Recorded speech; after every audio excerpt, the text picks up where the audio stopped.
I love still lifes, I hope you do too, but I think all artists should just keep practicing and doing still lifes continuously because you can learn so much from doing them.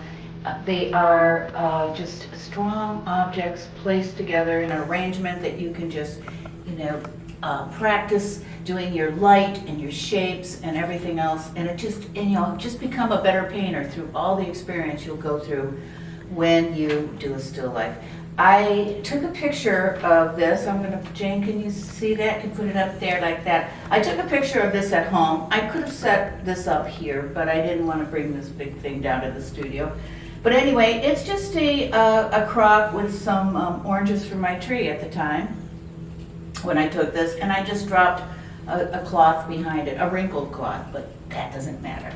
So anyway, I'm going to show you how I kind of approach a still life, how to enjoy yourself doing a still life and not to get so stressed out on perfection, and the main things that you should be looking for when you paint a still life. Or anything for that matter, really. But I want you to think of, first of all, this isn't so much about drawing, and I don't talk a lot about drawing because painting to me is just big spots of colors and shapes. And when these shapes go together, they create line, which is kind of like the drawing. So I just don't worry about it that much. I mean, there is a little bit of drawing involved, of course, but we're going to think shapes. Now, I want to show you because I put a new palette out this morning, and can you see it, Jane? Yeah. And it looks always so beautiful when you just first put it out.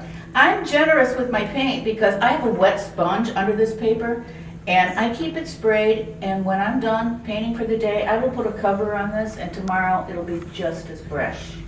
So, and it will last for a week. And I've said this every video, I think, but it makes a big difference. So here we go. I'm going to use my big 1-inch brush, and I'm going to dip into Hooker's Green. A lot of questions come out about Hooker's Green. There's two Hooker's Green. One is light and one is almost black. And I buy mine made by Liquitex. It only comes in a smaller tube. It doesn't come in the large size.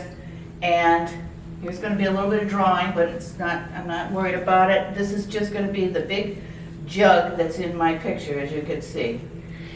And in Liquitex, is that Hooker's Green Deep? Yes, it's okay. Hooker's Green Deep. Thanks, Jane.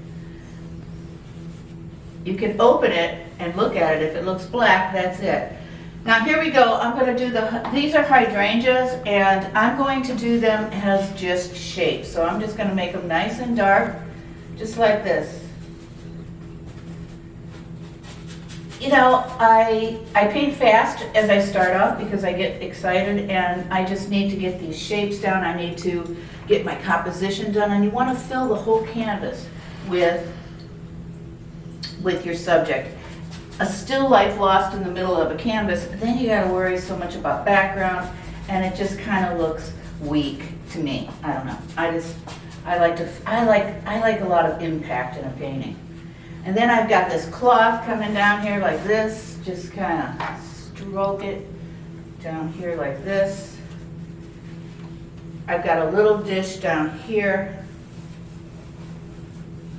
You know, it's very simple. And also, you know, if you're going to set up your own still life, you don't have to do this one, set up your own, but keep it simple, and the objects don't necessarily have to be pretty. You know, they can be, try to take something like a big crock or a dishpan or just, you know, a spoon, a wooden spoon, something that is not necessarily known for its beauty, but paint it beautifully. That's when you can become a true artist, when you can just make things beautiful the way you see them. Because not everybody, people that don't paint, they don't see everything as beautiful as you do, or in a beautiful way. That's the job of the artist. These are my little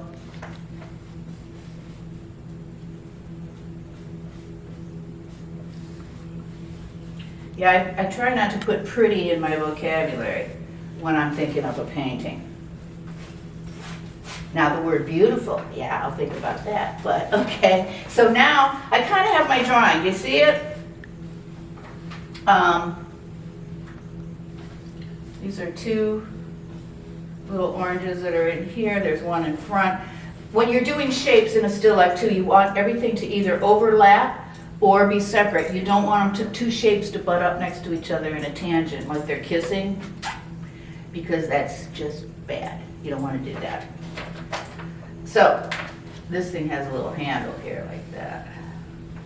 So the next thing I'm going to do, see how I have it laid out? Do you see how my canvas is full? So then next thing I want to do is I'm going to put light in it. I'm not going to finish this whole video, this whole painting in this video, because I just, can't. But I'm going to show you how to start, how to get excited about it. This is the light side. This is where my light is coming from. And that's titanium white you're Yes, I'm using. sorry, yes. That's okay.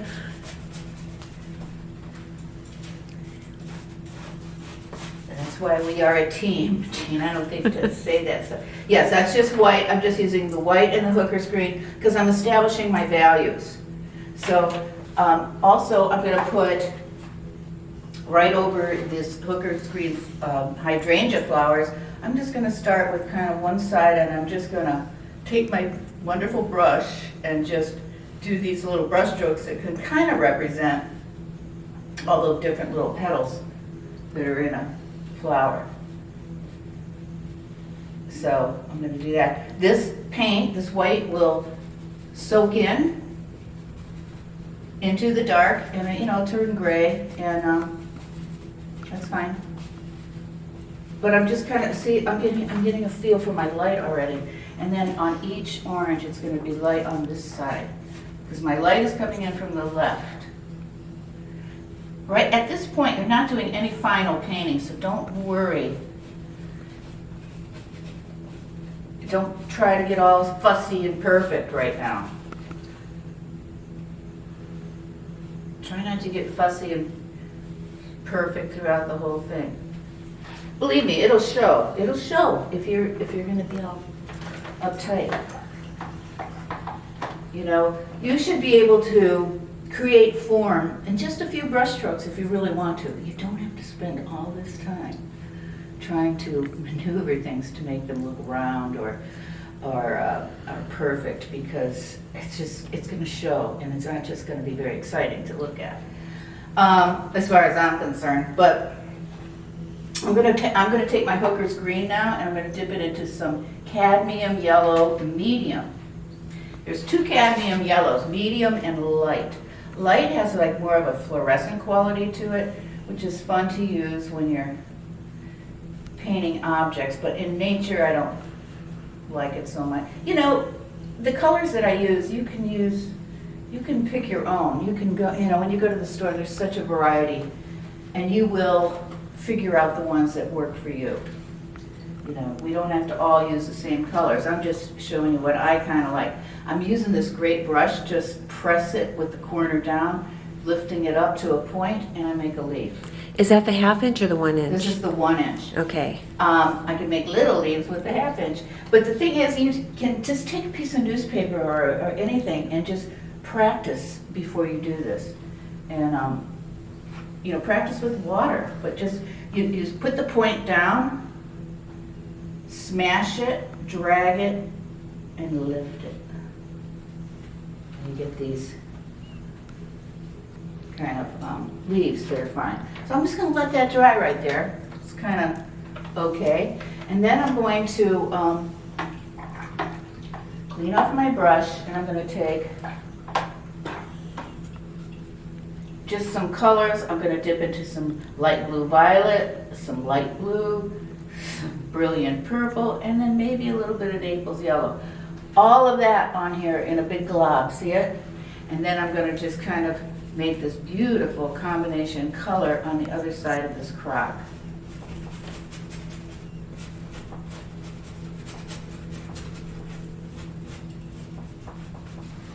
And I'm going to take the same color, brilliant purple, light blue violet, oops, reverse that, and Naples yellow, and I'm gonna create little shadows underneath my oranges here. And my crop right there is gonna be. And then some more shadows.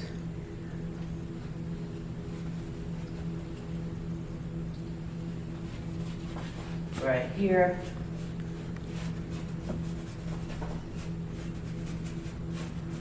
And don't forget to stand back and look at your painting, because that's where everybody's going to really view it from. And when we paint, we get so obsessed, we get really up close and we can't really see it from a distance. I was just teaching a workshop and I kept lecturing on how not to divide the canvas in half, and we were painting a boat in the water. And I walked around the room and I noticed everybody was putting their boat right in the middle. And I looked back at mine, and my boat was right in the middle, but I couldn't see it up close. I couldn't tell. I thought it was lower. So always step back.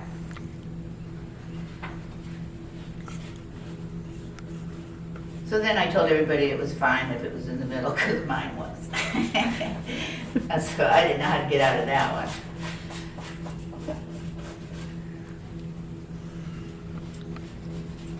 So this is the white tablecloth. Looks real messy up close, but you can go in, and as you get further on into the painting, that's when you get to slow down and work out your details. And you can do your details and just tweak it out. But it's your job as a painter just to take just this ordinary thing, a jug, some oranges, some flowers, and a crock, and just make it beautiful.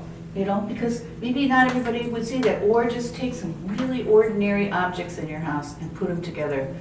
I was just reading a book, and the guy said, to really challenge yourself as an artist, just take a pan of water, a slice of lemon, float it on the top of the water, and see if you can paint it. I haven't tried that, but I would love to try that. And that would just be a challenge. It could be a class. It could be. We could try it. We could try it.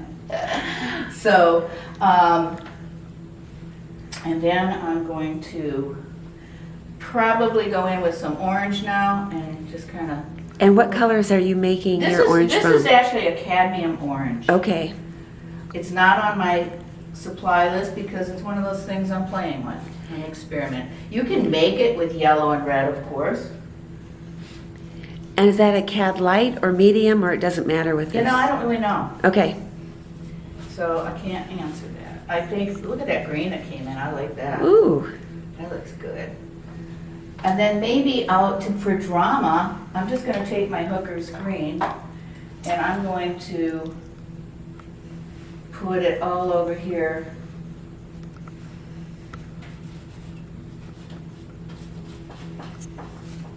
On the side. And that's just straight Hooker's green? Yeah, you know what? I added a little bit of alizarin crimson. Okay. Which is like a burgundy, very dark valued red, which really makes it like black. I don't use black because it's not warm or cool, and it's a really dead color, and it just does not look good in a painting. It'll kill a painting, actually, because when your eye goes there, it's not, your eye likes to see either warm colors or cool colors. And if it's black, it's just really dull. Notice I'm doing some negative painting now. Remember that last lesson? Painting around things. I'll always go back and make more leaves again too.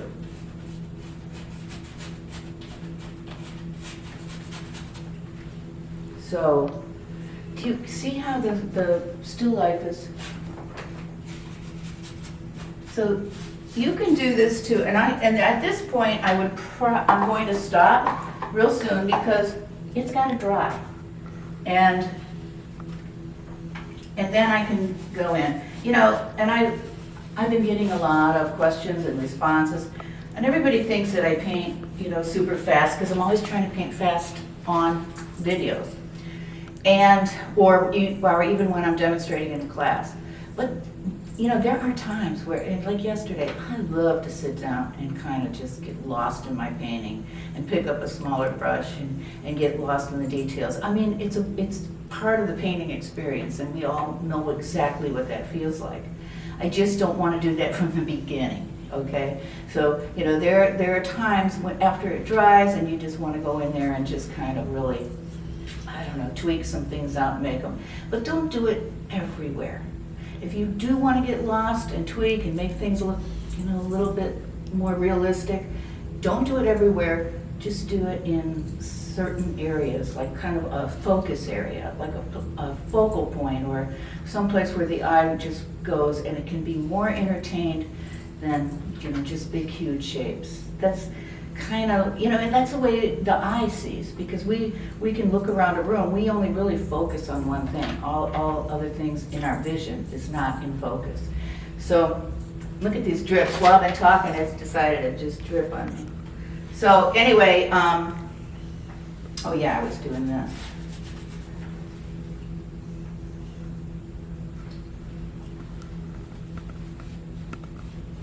And I think that's good for today's lesson on this, because I might come back and do a little bit more after it dries and show you exactly some other things I would do to finish it. I can't see that right there. But this is where I let it dry.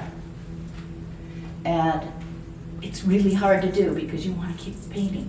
So pick up another canvas and work on that, because that'll keep you from doing that. And then when this is dry, you can go back in and your paint will be so fresh because you're painting on dry canvas. If you paint wet, acrylic wet on wet paint, it's just going to blend together and make muck. And then it's going to get muddier and muddier. And we all do it because we don't want to quit, we want to fix something. And you can't fix it while it's wet. So, okay, I'll be back in a few seconds and we will finish this, or I'll show you more of a direction to go to finish it up. All right, see you in a bit. Okay, hi everybody, I'm back. I'm just going to do a few things just to show you, because it's dry now. And that's the important part. I'm going to show you hydrangeas real quick. I'm going to go back to my white.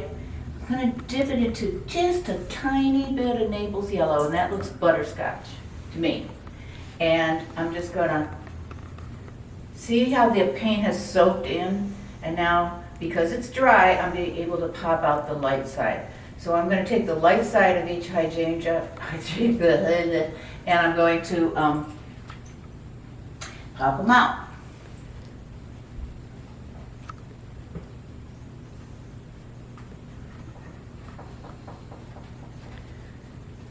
And then as they, you know, there's different grades or whatever. I've learned this from students when I watch them paint, because we paint a lot of hydrangeas. But it kind of transforms or whatever. It kind of, before it turns a bright white, it's got a little green in it. So I like to throw some, and I just mixed some Hooker's green with some cadmium yellow. I'm just kind of putting a little bit there on that side just to, I don't know, just whatever green you come up with. And then I'm going to take a little bit of light blue violet and some purple and just put it on the shadow side a little bit.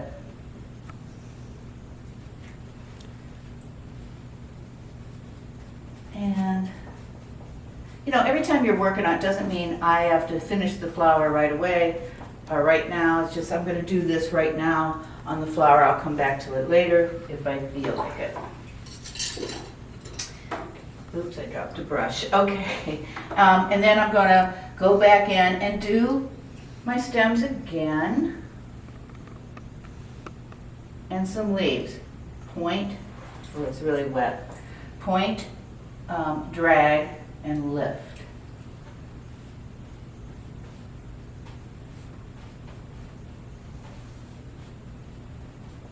So it's kind of wet, but you can just see how I'm doing that, and I'll go back in later and just even work some more, maybe go back with a smaller brush. Do you see how those flowers worked? Probably go back in and hit my jug again. You can throw, white is a challenge to paint, but it's not just white paint. There are so many colors in white, and there's so many colors in black, that we need to do that just to make it look so beautiful.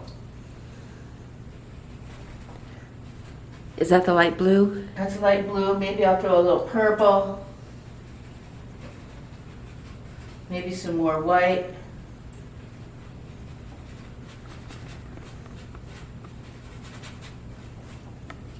I'm just trying to show that, it's still going to read as a, maybe as a white crock, but yeah, it's got colors in it.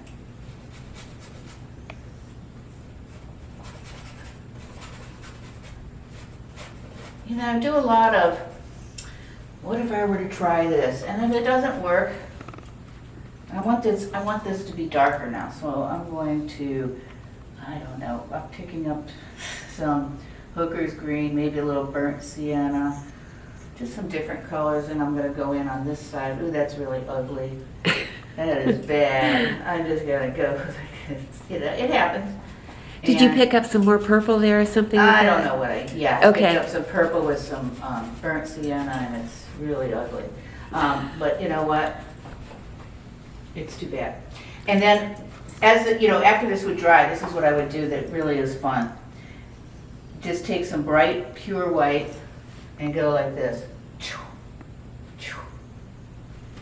And it makes it look like it's got, but don't overdo it, because, we want to do that. We go, oh, I like that. That looks cool. So then you do it a million times.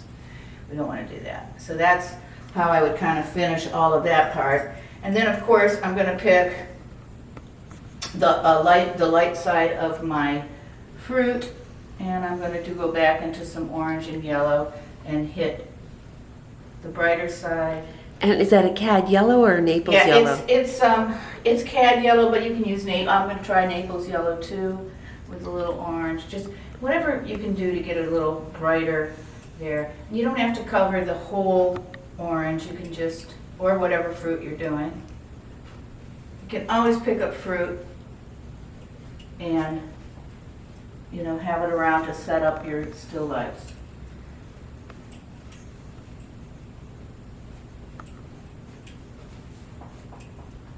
So, I love to paint lemons. I'm just going to leave it at that for right now. And one other point I'm going to make before we wrap it up is I always take the very dark, again, the Hooker's green, maybe with a little alizarin crimson, and go, everything that sits on a surface has real dark underneath it. This is a little dish. You can see that's a little bowl. And it's very dark because no light can hit the table underneath this fruit. It might cast a longer shadow like that, but there's a really dark shadow directly underneath, and underneath this crock too. And then I would go back in and, hit my tablecloth again, maybe put a little navel there where on some of the fruit, not all of them. Not all of them. Don't get carried away with anything. Always want to be a little bit surprised. So here's one. But now I'm doing it. No, I'm not. I'm not going to do it. I want to put one here. It just going to get carried away. Anyway, that's how you do a still life, and I can keep going. I'm going to finish this painting, so we'll show you all before we release this on YouTube. So, right, Jane? Is that what we're going to do? Yes. All right. So I will see you in the next video, and thanks. And let me know if you have any questions. And also, you can buy a full hour class on my website, Jane Slivka Gallery. Go to the shop page, and you can purchase a class. Okay? And you can, never mind. I'll tell you on the next video. See you later. Bye.